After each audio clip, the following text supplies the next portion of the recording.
감사합니다. 우리 오늘 함께 나눌 말씀 보겠습니다. 오늘 말씀은 여호수아서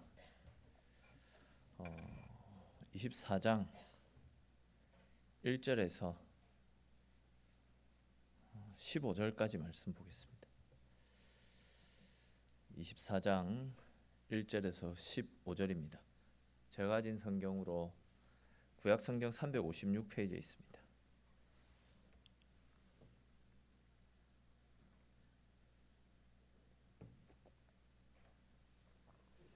구약 성경 356페이지에 있는 여호수아서 24장 1절에서 15절까지 말씀 같이 읽고 마지막 15절은 같이 읽겠습니다.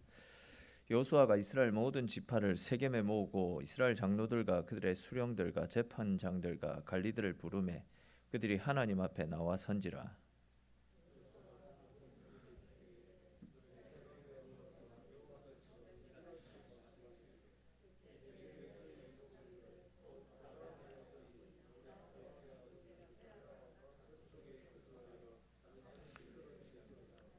내가 너희의 조상 아브라함을 강 저쪽에서 이끌어내어 가나안 온 땅에 두루 행하게 하고 그의 씨를 번성하게 하려고 그에게 이삭을 주었으며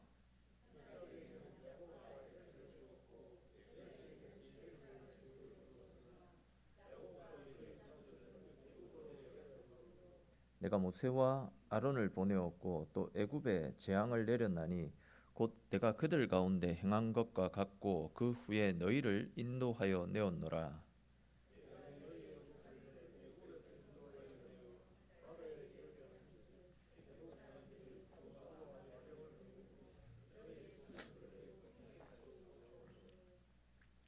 너희의 조상들이 나 여호와께 부르짖기로 내가 너희와 애굽 사람들 사이에 흑암을 두고 바다를 이끌어 그들을 덮었나니 내가 애굽에서 행한 일을 너희의 눈이 보았으며 또 너희가 많은 날을 광야에서 거주하였느니라.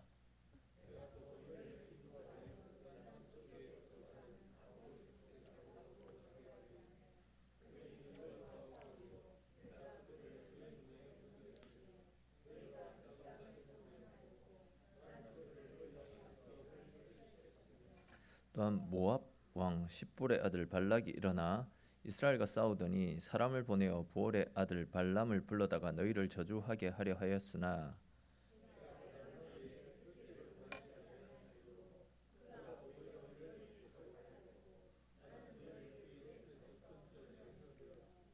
너희가 요단을 건너 여리고에 이른즉 여리고 주민들 곧 아모리 족속과 브리스 족속과 가나안 족속과 헷 족속과 기르가스 족속과 히위 족속과 여부스 족속이 너희와 싸우기로 내가 그들을 너희의 손에 넘겨 주었으며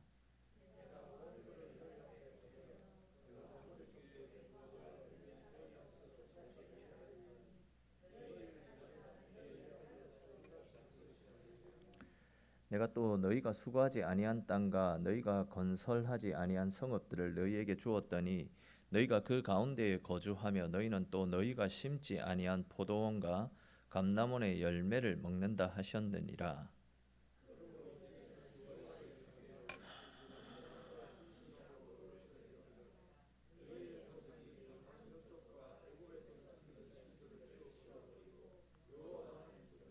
같이 읽겠습니다.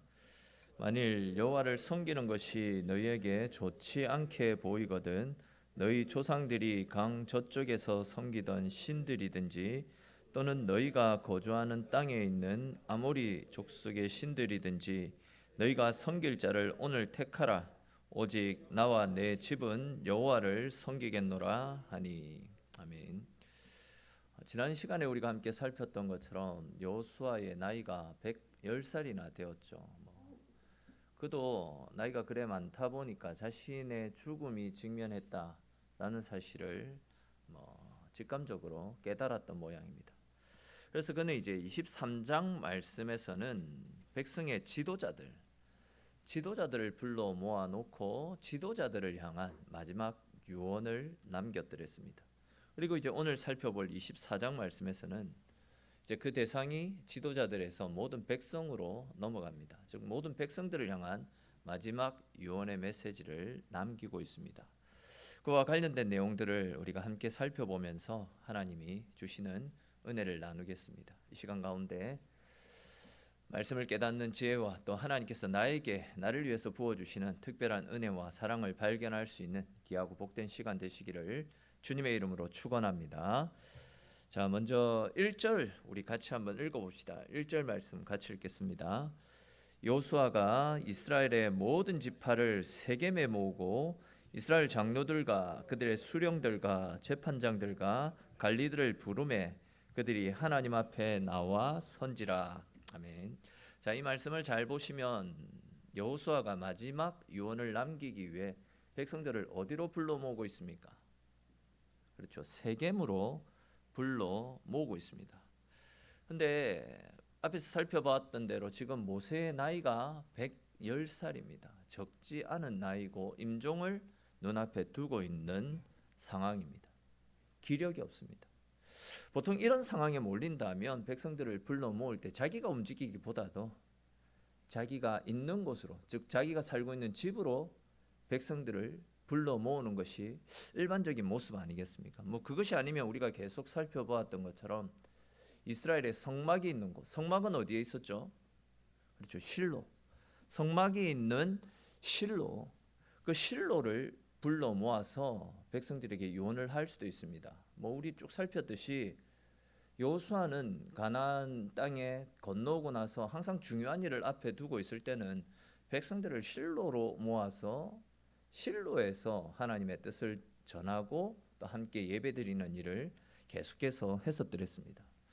근데 왜 마지막 유언을 하는 순간에는, 자신도 기력이 없는 순간에 왜 실로도 아니고 또 자신의 집이 있는 세라라는 지역도 아니고 세겜으로 백성들을 불러 모은 것이겠습니까? 그것은 이 이스라엘 백성들에게 있어서 세겜이라고 하는 땅은 굉장히 특별한 의미가 있는 곳이기 때문입니다. 먼저 세겜은 오래전 그들의 조상, 믿음의 조상 아브라함이 하나님의 말씀을 따라 자기 친척 본토 아비 집을 떠나 하나님이 약속하신 땅 가나안으로 그의 본토를 다 옮겨오지 않았습니까? 그리고 이제 가나안 중에서도 세겜 땅 모래 상수리 나무쯤에 이르렀을 때에 하나님께서 모세에게 찾아오시며 아브라함에게 찾아오셔서 내가 너의 후손들에게 이 땅을 줄 것이다 라고 약속을 하셨습니다. 사실 그 당시 가나안 땅은 가나안 사람들로 넘쳐났고 아브라함은 수많은 가나안 사람들 가운데 섞여서 눈치를 보며 살아가던 한낱 이방인에 불과했습니다. 근데 이제 하나님께서 그 땅을 너의 후손들에게 줄 것이다 라고 말씀을 하시니까 아브라함이 얼마나 감사했겠습니까? 감사한 마음을 담아서 아브라함은 세겜 땅 그곳에서 하나님 앞에 감사의 예배를 드렸습니다. 그곳에서 제단을 쌓고 이제는 하나님만 섬기고 하나님 뜻대로 살겠습니다 라는 그런 다짐으로 제단을 쌓고 예배를 드렸던 곳이 세겜 땅이었습니다.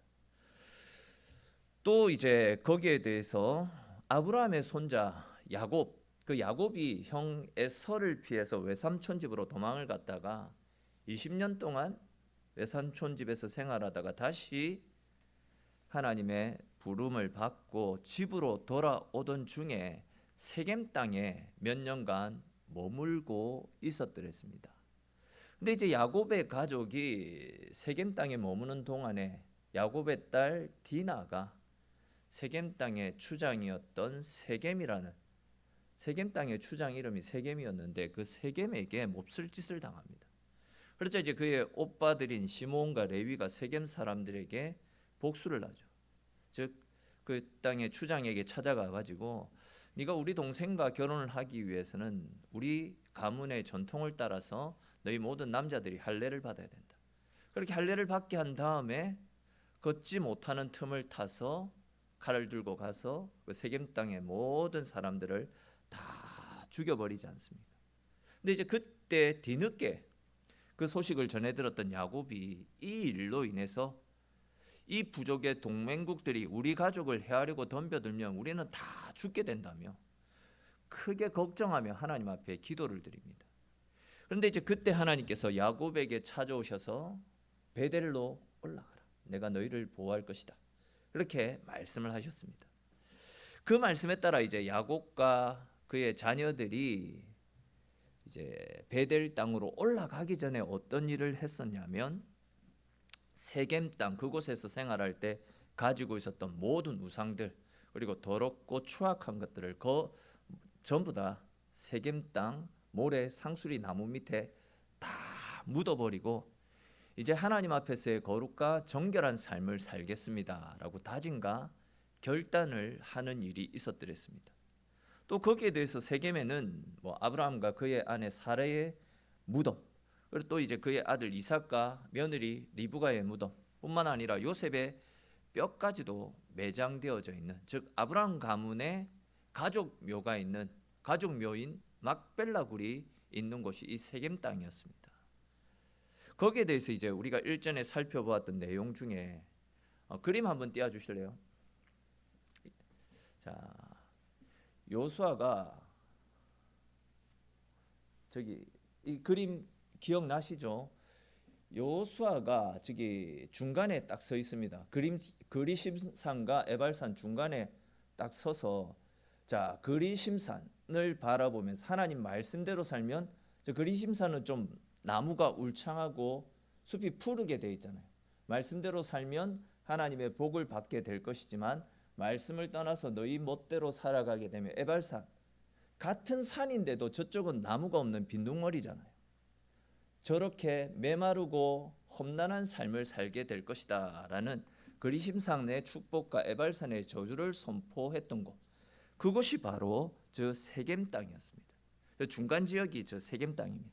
그러니까 이제 이스라엘 백성들에게 있어서 이 세겜 땅은 하나님의 말씀을 따라 믿음으로 살면 하나님의 복을 받게 되지만 그렇지 않으면 하나님의 진노와 심판을 받게 된다라는 사실을 상기시켜 주면서 다시금 우리가 하나님 말씀대로 살아야지, 다시금 하나님 앞에 온전히 서야지 결단을 다짐하는 그런 장소로 여겨졌던 것이 바로 이 세겜 땅이었다라는 겁니다.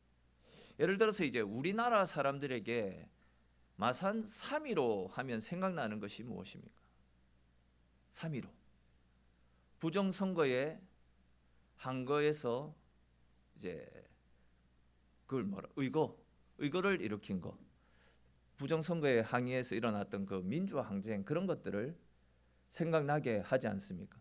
또 이제 그 서대문 형무소라는 말을 듣게 되면 옛날에 일제 강점기 시절 때에 이제 독립운동가라든지 아니면 일제에 항거했던 사람들을 가둬놓고 고문을 가했던 곳, 서대문 형무소 하면 그런 이미지들이 딱 떠오르지 않습니까? 우리나라 사람들은 그런 이미지가 딱 떠오릅니다. 그것처럼 이제 옛날 이스라엘 사람들에게 세겜이라고 하면 하나님의 언약을 떠올리고 또 다시금 말씀대로 믿음의 삶을 살겠다라고 결단하는 장소, 세겜은 다시금 하나님 앞에 우리 자신을 바로 세우는 결단의 장소, 그렇게 여겨졌던 곳입니다. 그러니까 이제 지금 여호수아가 모든 백성들을 세겜으로 불러 모으지 않습니까? 그때 이제 세겜으로 오던 이스라엘 백성들은 그곳에 모이면서 우리 여호수아 어른이 우리에게 뭔가 중요한 결단을 시키려고 이곳으로 불러 모으시는가 보다, 이런 생각을 하면서 이제 세겜 땅으로 모여들었던 겁니다. 그렇게 이제 모여든 사람들을 향해서 여호수아가 선포하는 메시지가 2절부터 13절까지 쭉 나타나고 있습니다. 우리 읽어봐서 아시겠지만 이 말씀의 내용은 출애굽의 역사라고 보시면 됩니다. 그래도 이제 대충 말씀을 드리면 원래 아브라함은 하나님을 모른 채 우상을 만들어 팔던 그 가문의 사람 아닙니까? 그런 그를 하나님께서 선택하셨고 하나님의 자녀로 삼아 주셨습니다. 그리고 그에게 큰 민족을 이룰 것이고 가나안 땅을 너의 후손들에게 줄 것이다, 이런 약속을 하셨더랬습니다. 그런데 하나님은 그 약속을 이루기 위해서 말씀에 나타나고 있는 대로 이삭이라고 하는 아들을 주셨고 또 에서와 야곱을 주셨고 야곱의 자손들이 가뭄을 피해 애굽으로 들어가서 큰 민족을 이루게 하셨습니다. 그렇지만 너무나도 강력해진 이스라엘을 견제하기 위한 애굽 왕의 그 정책 때문에 이스라엘은 애굽의 노예 신세로 전락해버리지 않았습니까? 근데 이제 하나님께서 그들을 애굽에서 건져내시기 위해서 모세와 아론을 선두에 세우셨습니다. 또 애굽 땅에 10가지 재앙을 내려서 바로 왕의 항복을 받아낸 뒤에 모든 이스라엘 백성들이 애굽에서 나오도록 하나님이 인도하셨죠.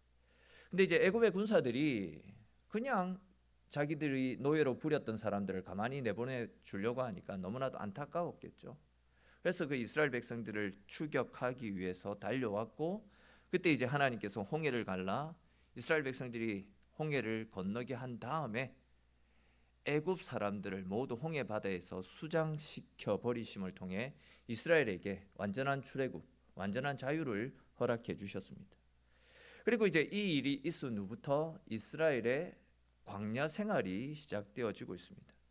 그리고 미드바르, 즉 아무것도 없는, 답이 보이지 않고 메말라 있었던 광야 생활이었지만 다바르, 즉 하나님께서 그 광야 생활을 하는 이스라엘 백성들 가운데 말씀으로 임재하시고 말씀으로 다가오셔서 그들을 지켜주셨기 때문에 40년간의 광야 생활도 은혜 가운데 잘 헤쳐나오고 요단강을 건너 드디어 약속의 땅 가나안에 들어오게 되었습니다.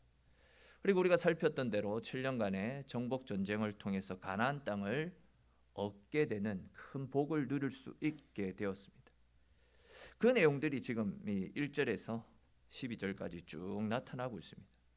즉 지금 여호수아는 세겜에 모인 모든 백성들을 향해 우리 조상인 아브라함이 하나님으로부터 부름을 받았을 때부터 해서 이스라엘 백성이 가나안 땅을 정복함을 통해 하나님이 약속하셨던, 우리 조상 아브라함에게 약속하셨던 그 약속이 다 이루어질 때까지의 그 과정을 백성들에게 상기시켜 주고 있는 겁니다. 그러면서 이제 하는 이야기가 무엇이냐면 13절 기록된 말씀, 우리 다시 읽어봅시다. 13절 말씀 같이 읽겠습니다.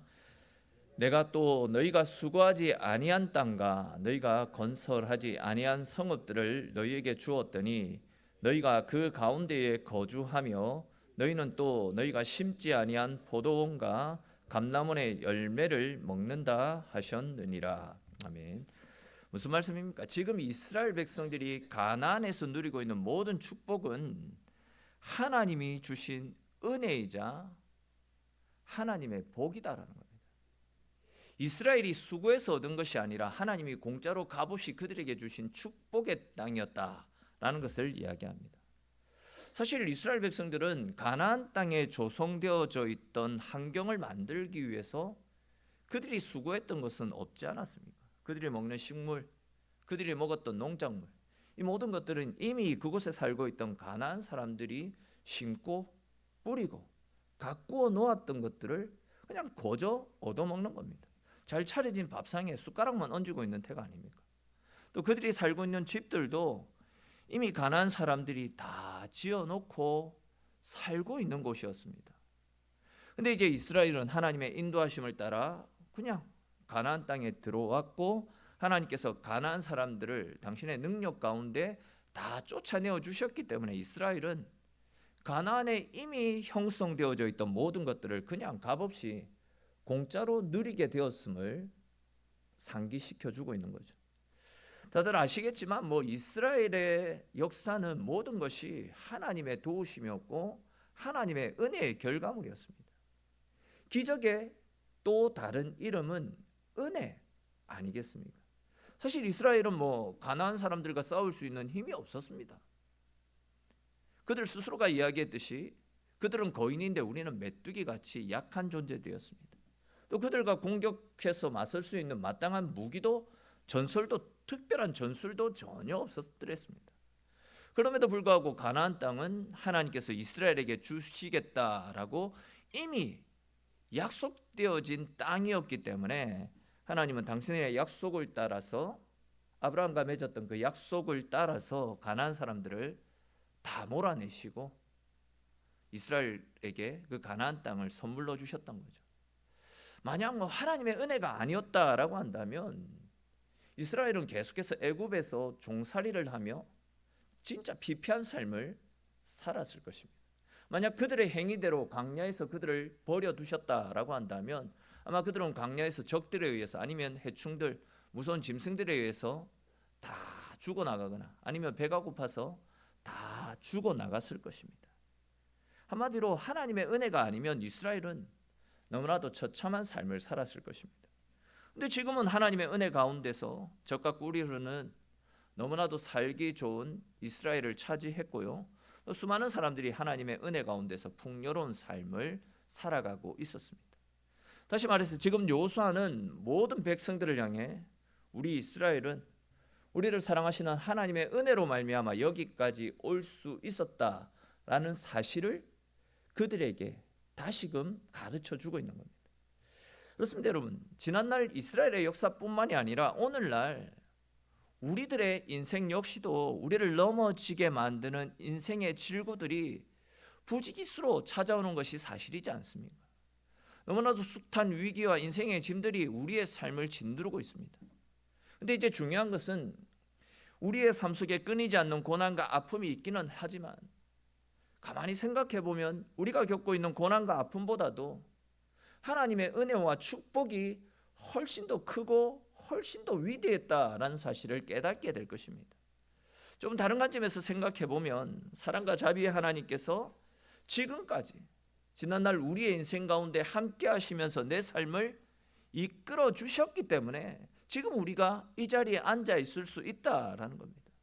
무엇보다도 하나님은 과거에도 현재에도 그렇게 하셨지만 미래에는 더 많은 은혜와 사랑으로 우리의 삶을 생명 가운데로 인도하실 줄 믿으시기를 바랍니다.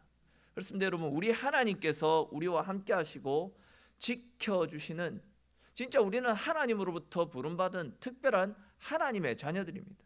그렇기 때문에 우리를 둘러싸고 있는 현실은 어렵지만 하나님께서 반드시 우리를 생명 가운데로 이끌어 가신다라는 확신과 믿음을 가지고 미래지향적이고 긍정적인 삶을 살 수 있기를 바랍니다. 다시 말해서 여전히 우리에게는 어둠이 지속될 겁니다. 하나님 믿는다라고 해서 어둠 속에서 배제되고 그런 거 전혀 없습니다.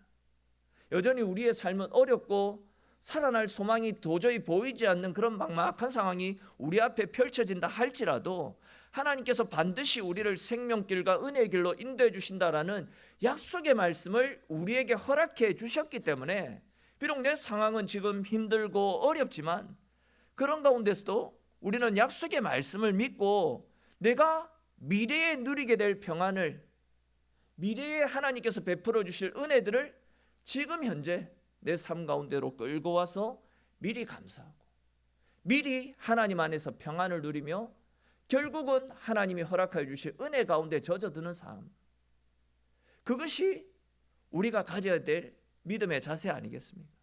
사실 여러분, 건국 이래 하루도 전쟁이 없고 정치적으로 경제적으로 어렵지 않았던 적이 없었다라고 합니다. 그러나 그럼에도 불구하고 우리가 그 숱한 위기들을 다 뚫고 여기까지 오지 않았습니까? 지금도 어려움 속에 계신 분들도 있고 또 앞으로도 우리 인생에 숱한 위기들이 계속 찾아오게 될 것입니다. 그러나 그럼에도 불구하고 우리를 사랑하시는 하나님께서 언제나 우리와 함께 하시며 우리를 세상 끝날까지 지키시고 보호해 주시겠다. 그것이 우리를 향하신 하나님의 약속 아닙니까? 우리의 상식으로는 또 우리의 믿음으로는 이해하기 힘들고 우리를 궁지로 몰아넣는 인생의 위기들이 찾아올 수도 있을 것이지만 우리는 하나님이 함께 하시는 하나님의 자녀이기에 우리는 반드시 모든 어려움들을 이기고 오히려 더 큰 은혜 가운데 다가오시는 하나님의 은혜를 틀림없이 우리의 삶 가운데서 경험하게 될 것입니다. 그러므로 우리와 함께 하시는 하나님을 믿는 믿음으로 우리가 당면한 모든 문제들을 하나님께 다 내어 맡겨 보십시오. 하나님이 함께 하시고 돌보시는 우리의 인생은 틀림없이 잘 될 수밖에 없을 것입니다. 나를 사로잡고 있는 질병의 아픔, 모든 삶의 고통들은 다 떠나가고 깨끗하게 회복될 것이라고 믿음과 확신을 가지고, 그렇기 때문에 더욱더 하나님께 우리의 삶을 맡기고 하나님께 우리의 몸을 한번 숨겨보십시오. 하나님께 착착 달라붙어 있으면 그 어떤 사탄의 유혹도 공격도 우리를 침범하지 못하도록 하나님이 보호하시고 하나님이 지켜주시기 때문에 우리 인생은 하나님으로 말미암아 거뜬히 모든 풍파를 뚫고 승리하는 삶을 살 수 있게 될 것입니다. 제가 자주 말씀을 드렸듯이 우리 인생은 우리의 실력에 의해서, 우리의 노력으로, 내 능력에 의해서 살아가는 인생이 아니라 하나님의 손에 의해 결정되어지는 인생이 우리네 인생입니다. 그렇기 때문에 우리는 우리의 상황, 우리의 형편, 이런 것들 때문에 너무 놀라지도 마시고 겁먹지도 마시고 흔들리지 마시고, 하나님의 자녀된 우리를 하나님께서 어떻게 이끌어 가실지, 내일의 우리의 삶 가운데 얼마나 하나님께서 더 많은 은혜와 사랑들로 우리의 삶을 풍성하게 채워주실지, 우리를 향한 하나님의 은혜를 기대하는 마음으로 하나님께 우리 인생의 초점을 한번 맞춰 보십시오. 환경을 바꾸려고 하지 마시고 하나님을 바라보는 우리의 믿음, 세상을 바라보는 믿음에서 눈길을 돌려 하나님을 바라보는 영안을 여시고 하나님께로 우리의 인생을 걸고 믿음으로 살아갈 때에 우리를 도우시는 하나님, 우리와 함께 하시며 승리의 길로 이끌어 가시는 하나님의 은혜를 경험하게 될 것입니다. 저와 여러분들 모두가 세상이 어떠하더라도, 나를 둘러싼 환경이 어떠하다 할지라도 눈앞에 보이는 것들에 마음을 빼앗기지 마시고 우리와 함께 하시며 우리를 지켜주시겠다라고 약속하신 하나님의 약속에 우리의 인생을 걸고 그분께 우리의 모든 것들을 다 내어 맡김으로 하나님이 열어가시는 인생, 하나님이 복 주시고 함께 하시는 승리의 삶을 살아가는 저와 여러분들의 삶이 될 수 있기를 주님의 이름으로 축원합니다. 자, 이제 이어지는 14절 말씀도 우리 같이 한번 읽어봅시다. 14절 말씀 같이 읽겠습니다. 그러므로 이제는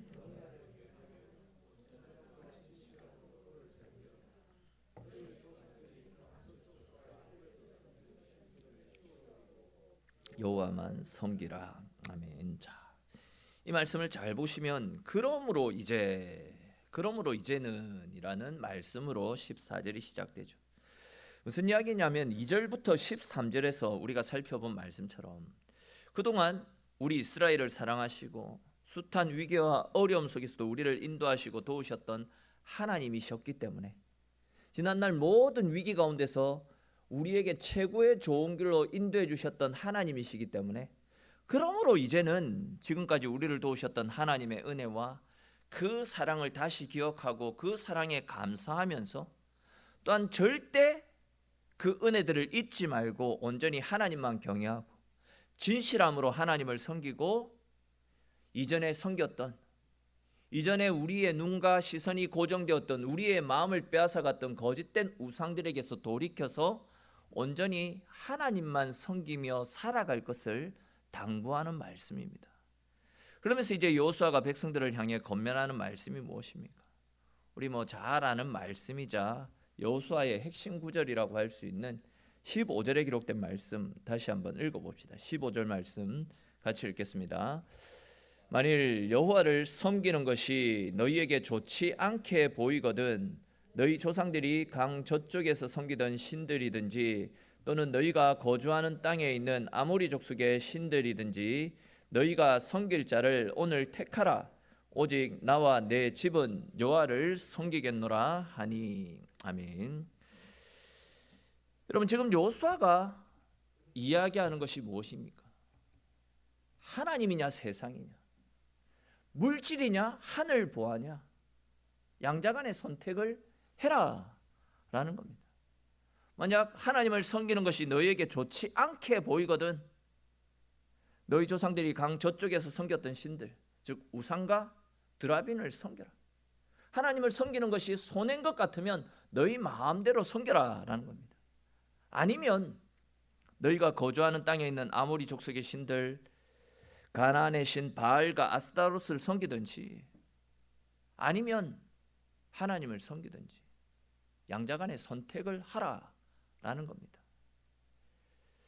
그냥 간단하게만 이 이야기를 다시 설명을 드리면, 세상이 어떠하더라도 또한 주변 사람들이 어떻게 살더라도 나는 오직 하나님만 붙잡고 하나님께만 소망을 두고 하나님께 내 인생을 맡기며 하나님과 함께하는 삶을 살 것을 다짐하라. 그 말씀이 지금 이스라엘에게 남기는 마지막 유언의 말씀입니다. 사실 뭐 다들 공감하시겠지만 이 신앙생활이라는 것은 굉장히 외로운 일입니다. 굉장히 고독한 일이다라고 할 수 있습니다. 참 신앙을 가지려면 세상 사람들은 다 하나님을 떠나가도 나는 끝까지 하나님 곁에 머물러 있어야 되지 않습니까? 즉 남들은 돈을 벌기 위해서 주일도 어기고 항상 돈 중심, 성공 중심의 삶을 사는데, 또 그런 사람들의 상황과 내 처지들을 비교해 볼 때에 과연 내가 걷고 있는 이 길들이 맞는 길인가 의심이 들 때도 있습니다. 내가 이렇게 하나님을 섬겼는데 왜 나의 상황은 나아지지도 않고 나는 계속 이런 문제에 허덕이고 있는가, 고민과 갈등, 번뇌를 지속적으로 하게 됩니다. 솔직히 이런 문제들 때문에 하나님을 떠나는 사람들도 많이 있지 않습니까? 또 수시로 내 욕심과 내 자아를 비롯해서 내 속에 있는 세상적인 관심사들을 다 내려놓고 때로는 바보처럼 아무도 걷지 않는 길을 외로이 걸어가야 됩니다. 하나님이냐 세상이냐, 하늘 부하냐 내 배를 불리는 일이냐, 이런 선택을 하며 살아가야 된다라는 겁니다. 근데 지금 요수아가 백성들에게 하는 말씀은 무엇입니까? 하나님의 사람들은 다른 사람들이 어떤 길을 걷는다 할지라도 설령 나에게 아무것도 남는 것이 없고 답이 보이지 않는 캄캄한 미래가 보이는 것 같다 할지라도 그 길이 주님이 계신 길이라면, 그 길이 주님께서 우리에게 기뻐하시고 원하시는 길이라고 한다면 그 길을 선택해서 하나님께 너희의 인생을 온전히 맡겨보아라, 하나님만을 내 삶의 주인으로 모시고 하나님과 동행하는 삶을 살아가라, 그 말씀을 하고 있지 않습니까? 설령 예수님의 제자들처럼 아니면 사도 바울처럼 예수님 때문에 고문을 당하고 멸시를 받고 심지어 목숨을 잃는다 할지라도 끝까지 주님을 향한 믿음을 포기하지 말고 주님을 따르는 삶을 살아가야 되지 않겠냐. 바로 그런 측면에서 마지막 유언을 남기고 있는 것 아니겠습니까? 사실 우리가 지금 당장 생각해 보면요, 넓은 문, 나에게 이익이 되는 길, 또 다른 사람들이 많이 몰려드는 길, 그 길을 걸어갈 때 돈도 많이 벌 수 있는 것 같고 또 인정받는 것 같고 앞서가는 것 같지만 우리의 영혼을 생각해 보면 그것처럼 미련하고 어리석은 길이 없을 것입니다. 잘 아시겠지만 우리 인생은 하루살이가 아니지 않습니까? 이 땅이 전부가 아니지 않습니까? 우리 인간들은요, 영원한 시간을 살도록 지원받은 고귀한 존재들입니다. 지옥 간 사람도 죽지 않습니다. 영원히 살게 됩니다. 영원히 고통 가운데 살게 됩니다. 우리는 영원한 삶을 살도록 지원받은 사람들입니다. 좁은 문을 통과하여 좁은 길을 걸어가는 것이 힘들고 어렵지만, 즉 주님을 선택해서 주님 붙잡고 주님 뜻대로 살아가는 것이 힘들고 어렵지만 그 결과는 영생이고 새하늘과 새 땅에서 주님과 더불어 먹고 마시며 천국의 기쁨을 누리게 되는 것이 그 길을 걷는 자들에게 주어지는 하나님의 축복임을 우리가 계시록 말씀을 통해서도 계속 살펴보지 않았습니까? 좁은 길을 걷다가 손가락질 받기도 합니다. 재산상에 이익이 아닌 손해를 많이 보기도 합니다. 낙심이 들 때도 많이 있습니다. 그러나 그 길이 주님 계신 길이라고 한다면, 그 길 끝에서 주님이 우리를 기다리고 계신다라고 한다면 우리는 그 길이 가시밭길 같다 할지라도 주님 바라보며 주님을 향해서 달려나갈 수 있어야 되지 않겠습니까? 상황이 힘들더라도, 나에게 돌아오는 것들이 아무것도 없이 보인다 할지라도 그 길을 주저해서는 안 됩니다.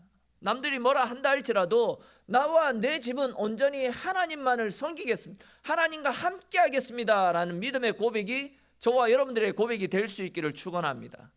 저는 이 말씀을 묵상하는 가운데 신앙생활이 과연 무엇인가, 신앙생활이 과연 무엇인가, 이런 어찌 보면 가장 기본적일 수 있는 문제를 다시 한 번 더 고민을 해봤습니다. 많은 사람이 신앙생활은 교회에 나와서 말씀 듣고 또 그 말씀을 따라 믿음으로 살려고 힘쓰는 거, 이런 것들을 신앙생활이라고 생각할 것 같다 싶습니다. 물론 이런 부분들 신앙생활을 함에 있어서 굉장히 중요한 부분이다 할 수 있습니다. 근데 이제 오늘 본문은 신앙생활에 있어서 또 다른 이해를 하게끔 만들고 있습니다. 그것이 무엇이냐면 신앙생활이라는 것은 지금까지 내가 누리며 살아왔던 이 세상의 방식을 떠나서 그 길이 힘들고 고달프고 가기 싫지만 하나님이 원하시는 길이라면 그 길을 걸어가야 된다라는 거예요. 내 삶의 방식을 내려놓고 하나님과 함께 새로운 항해를 출발하는 것, 그것이 신앙생활이다라는 생각이 들었습니다. 다시 말해서 신앙생활은 하나님의 말씀대로 순종하지 못하게 만드는 세상의 모든 것들로부터 떠나는 것입니다. 그것이 그 어떤 것 무엇이든지 간에 하나님이 주신 말씀대로 살지 못하고 또 나를 넘어지게 만들고 현실에 안주하게 만들고 하나님께 시선을 향하지 못하도록 나를 유혹하는 세상의 모든 것들로부터 벗어나서 하나님을 선택해서 하나님께 내 인생을 맡기는 것, 그것이 신앙생활이라는 거죠. 가만히 보면 우리는 아직도 버리지 못하고 포기하지 못한 내 속에 있는 모든 우상들이 너무 많이 있습니다. 하나님은 온전히 당신을 선택하고 당신을 쫓으라 라고 말씀하고 있는데 우리는 여전히 세상의 것들에 매여서 그것들을 놓치지 못한 채 전전긍긍하며 살아가고 있습니다. 내 인생에 있어서 가장 소중한 예수 그리스도 그분을 위해서 그 외의 것들은 가감하게 포기하고 내려놓고 가시밭길이라도 주님과 동행하며 살아가는 것, 그것이 주님이 우리에게 말씀하시는 신앙생활의 모습입니다. 여러분, 무엇이 지금 우리로 하여금 하나님과 우리 사이를 가로막고 있습니까? 하나님 앞으로 나아가는 우리의 앞길에 장애물이 되어지고 있습니까? 무엇이 우리로 하여금 하나님을 바라보지 못하게 만들고 있습니까? 또 무엇이 우리로 하여금 하나님의 말씀을 믿지 못하게 만들고 염려하고 걱정하게 만들고 우리의 믿음을 갉아먹고 있습니까? 우리 인생에 있어서 가장 소중한 하나님과의 만남을 위해서, 또한 예수 그리스도께서 우리에게 허락하신 구원의 은혜를 위해서, 그것이 무엇이었든 간에 하나님과의 관계를 가로막는 모든 것들 가감하게 포기하시고 온전히 나는, 우리 집은, 우리 교회는 오직 하나님만을 섬기겠습니다. 오직 주님께 우리의 인생을 걸겠습니다. 이러한 고백으로 온전히 주의 뜻을 쫓아 날마다 믿음으로 한 걸음 한 걸음 주께로 가까이 나아가는 저와 여러분들의 삶이 될 수 있기를 주님의 이름으로 축원합니다. 기도드리겠습니다. 사랑의 주님, 오늘도 저희를 주의 자리로 불러주시고 함께 말씀을 나누고 기도 드릴 수 있게 해주셔서 감사를 드립니다. 주님, 오늘 우리가 나눈 말씀처럼 저희들의 인생 역시도 하나님이냐 세상이냐, 하나님의 뜻이냐 나의 이익이냐, 순종과 겸손이냐 내 고집과 욕심이냐, 이런 갈림길 속에서 항상 고민하고 항상 갈등하고 있지만 내 속에 있는 욕심과 나의 생각, 나의 이익이 아니라 언제나 하나님의 뜻에 순종하며 하나님이 기뻐하시는 곳에서 하나님이 원하시는 모습으로 하나님의 영광을 위해서 살아가는 저희들 될 수 있도록 주님 은혜 베풀어 주시옵소서. 주님, 이 시간 기도하옵는 것은 이틀 후에 허리 디스크 수술을 하는 사랑하는 아들 가운데 찾아가 주셔서 마음의 평안을 더하여 주시고 또 하나님 주시는 평안한 가운데 수술을 잘 받을 수 있도록 주님 은혜 베풀어 주시옵소서. 수술을 집도하는 의사 선생님과 또 돕는 손길들 가운데 함께 하셔서 그들의 눈을 크게 열어서 실수하지 않고 또한 떨지 않고 수술할 부위를 깨끗하게 잘 치료하고 수술할 수 있도록 주님 은혜 베풀어 주시옵소서. 회복되어지는 가정도 주님께서 간섭하시고 함께 하셔서 상처가 잘 아물고 다시 덧나지 않고 완전한 회복과 완전한 치료가 일어날 수 있도록 주님 복 내려 주시옵소서. 하나님, 또 우리 성도들 중에 허리가 좋지 않아서 허리의 통증으로 아파하고 힘들어하는 성도들이 있습니다. 어깨와 무릎의 통증으로 아파하는 성도들도 있습니다. 또한 귀가 잘 들리지 않아 주의 은혜를 구하는 성도들도 있습니다. 주님, 이 시간 가운데도 찾아가 주셔서 주님의 치유의 손을, 주님의 능력의 손을 우리 성도들의 아픈 부위에 포개어 주시고 간절한 마음으로 회복과 치유를 구하며 믿음으로 간구하는 모든 아픔들이